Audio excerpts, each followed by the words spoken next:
Darren, it's to you, 40,000 to fly. So Darren Kramer knocks off Dion Anthony, and now that stack is monstrous.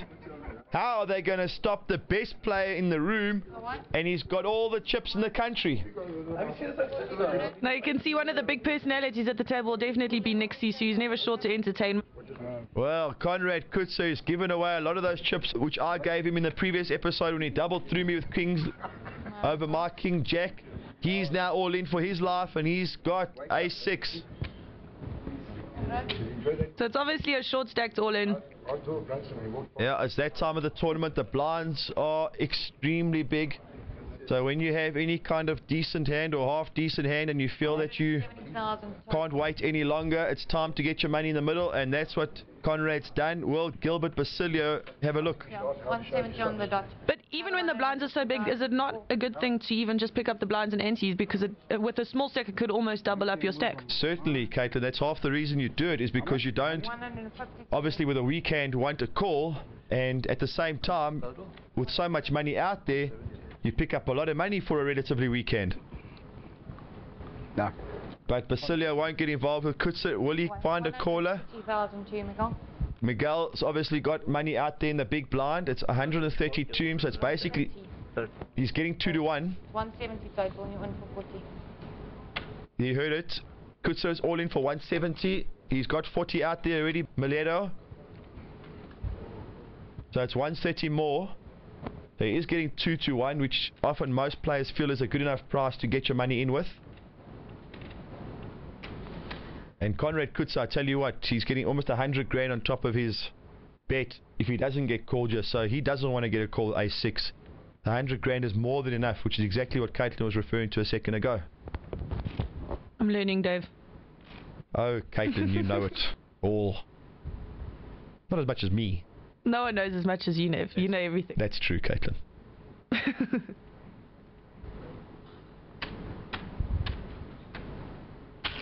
Well, he makes the call, But and he's called with King 5. Well, he did think that 2 to 1 was a fair enough price for this hand, and he's got 2 live cards, but he has to catch. Normally I play that. So action everywhere. We're going to have to rename it the All Action Poker Channel. Never mind All Africa. Yeah, Conrad Coetzer will love the look of this pot if he manages to hold on. He's shouting for an ace now. He wants to pair up quickly to make Milheiro's life even more difficult.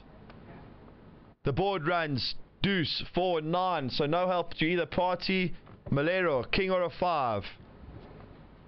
Deuce again, king or a 5. Or Coetzer will double up to just under 400,000.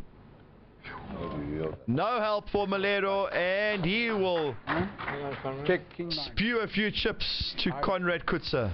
Conrad Coetzer, I'm sure, is a lot more comfortable with that stack. It is a bit of a scary all-in when you've only got ace high and nothing to go with it, really. But I guess you have to get lucky sometimes. Well, the one thing I'm already noticing about this table is Darren Kramer has got so many chips in front of him that basically the rest of the table is almost short-stacked in comparison. And as you can see, we brought in a new color chip now. Those are orange chips, and each of those chips are worth 50,000. So you can look at Darren Kramer's stack. He's got a pile of them compared to everyone else who's only got 1 or 2. So you can see the size of his stack there. And we're back to the feature table, the final table. It's the best 9 or 8 players of All Africa March 2010. There's one of them that's just doubled up, and he's announced all in again, Conrad Coetzer. So Conrad's definitely in 5th gear here, going all in, hoping to get however much money he can out of every pot. There's no point in sitting around when you're at the final table, though, if you've got a short chip stack. Yeah, I think Conrad Coetzer's not playing for 2nd, 3rd or 5th place. He's looking to win it, and in order to win it, he has to catch Kramer. So if he goes out now, he'll say to himself, well, at least I went down boxing. Anyway, Caitlin, what do you think of the fashion sense of the final tablists? Do we have any people that could make the GQ? I must say I'm liking Nick Sisu's shirt. It's nice and colourful and bright. Nice and loud. Matches his personality. I think Nick Sisu's definitely brought a shirt with him that was only for the final table. I haven't seen him in that particular outfit the whole week. So. Definitely reserved for this day. Right, so now Coetzer has found a caller again in Milheiro.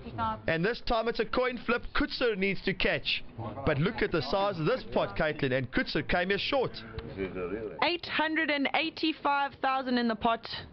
It'll put him in the top 5 of the chips. Yeah, I think it might be even closer to the top 3 mark, because Kramer's got so much that there's very little to spread amongst the rest. So Coetzer, if he wins this coin flip, will be right in the mix of things. And like I said, he came here, he doubled up from 170, and now he's fighting for almost 900. Will Milheiro's fours, little baby fours, hold up? Is it a good call with fours there, Dave? I don't like it for all this money myself, Caitlin, but Milheiro's here to win the tournament as well, and he feels that he needs chips. And you can see how little he's been left with. Got hardly anything.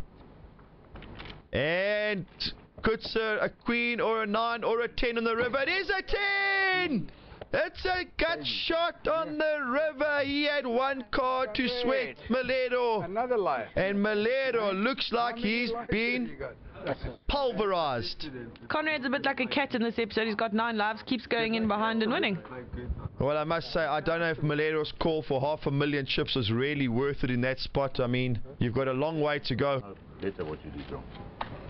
No, you're still in half time.